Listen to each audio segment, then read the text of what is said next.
It is great to have you back here at Coin Lady channel. Guys, the SEC is meeting with Ripple today, Monday, March 25th, 2024. And soon, when the case is finally winding down, we will learn what happens with the remedies part of this action.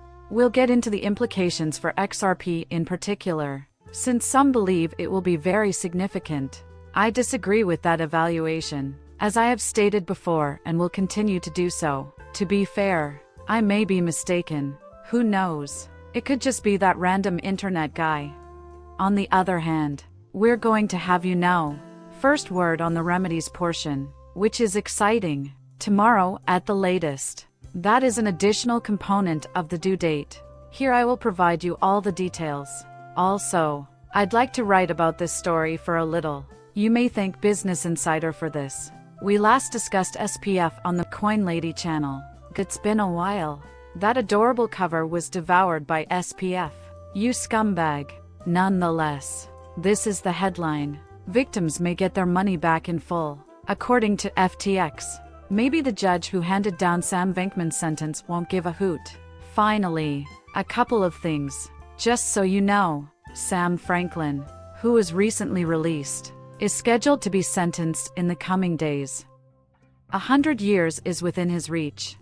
His attorneys have requested it. 6.5 years. At the latest. Neither of those things is likely to occur. In my opinion, it would surprise me if he didn't receive several decades. Though, the notion of victims receiving their full funds returned is, however, problematic. Yeah, that's totally deceptive. Wow, that is utterly deceptive. Furthermore, I would state categorically incorrect. I should preface this by saying that I come from absolutely no financial background. My counsel has nothing to do with money. Also, listen, you shouldn't base your investments on what I say. As a pastime and for fun, I enjoy making films on YouTube regarding crypto-related subjects.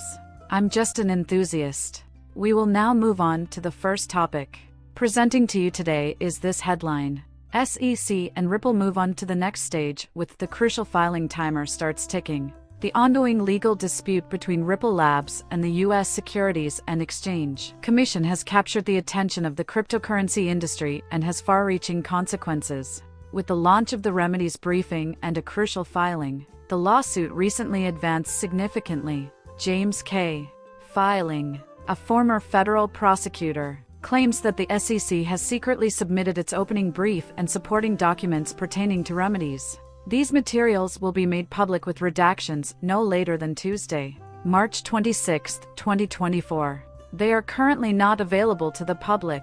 So, people, that would be by tomorrow. We'll return to that shortly. To handle sealing concerns pertinent to the lawsuit's remedy-related briefing, Ripple and the SEC jointly presented a proposal on March 19.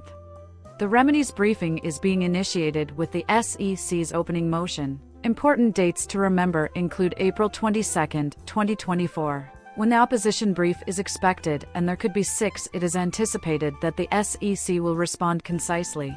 Here is a rundown of the important dates from the most current joint sealing proposal. This is the portion that is taking place right now. On Monday, March 25th, meeting and conferring between Ripple and the SEC is scheduled on March 25, 2024, with the goal of identifying any desired redactions for either party and third parties in the opening brief and related materials. The SEC is expected to submit a public redacted version of its opening brief, including just the parties' requested provisional redactions, on March 26th, maybe tomorrow. No supporting exhibits that have not been designated as confidential will be filed in the public docket during the meet and confer with the SEC, Ripple, or any third party subject to the protective order. What we learn tomorrow, when the censored version is released to the public, will be entirely dependent on the severity of these redactions. To be honest, I'm starting to wonder if anything substantial will be released. If so, it will likely be personally identifiable information on someone or something like.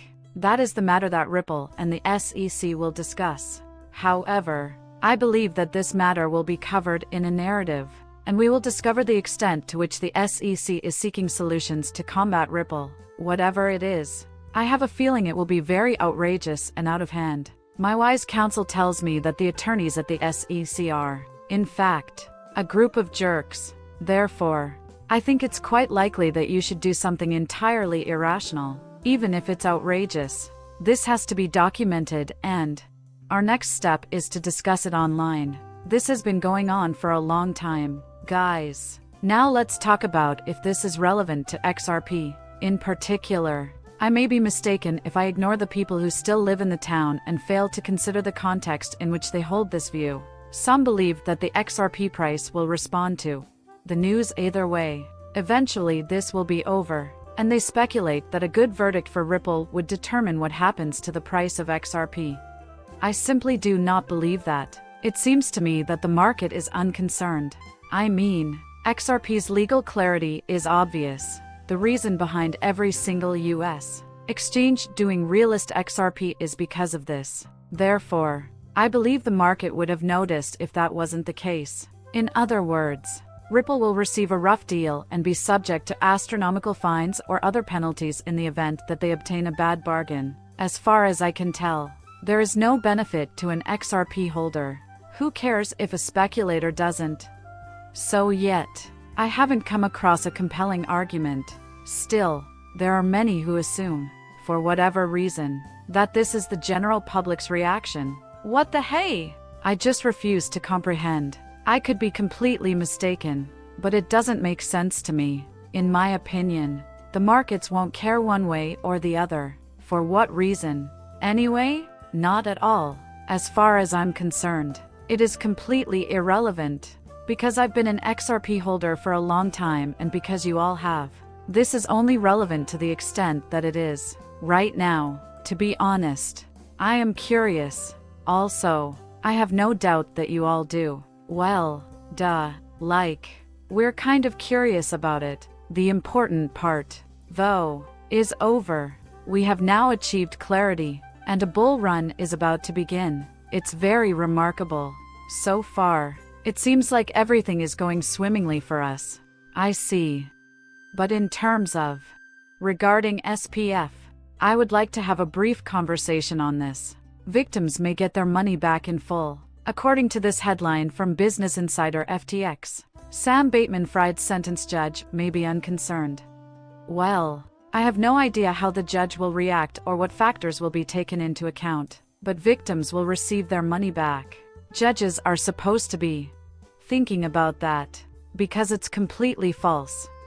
Yeah, it's totally not. Your definition of money is key, and in a second I will clarify what I mean by that. However, I will give you a brief summary of this essay. Federal prosecutor Sam Bankman claims that Fried was responsible for one of the largest criminal schemes ever perpetrated. About $8 billion was stolen from FTX, his cryptocurrency exchange, by Fried.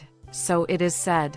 His legal team has indicated that FTX's clients may be eligible for a full refund. There is a 40-year discrepancy between the length of time prosecutors want the ex-crypto chief to spend behind bars and the somewhat shorter terms that his attorneys are arguing for with the judge. This enormous chasm is being asked of Bankman, who Fried on Thursday. The amount of money that the convicted fraudster should be punished for will be his decision to make. Along with considering Fried's life and the bank as a whole, he must also consider the potential that Fried is neurodivergent and so deserves special treatment compared to ordinary fraudsters. Oh no, Beckman is going to get fried.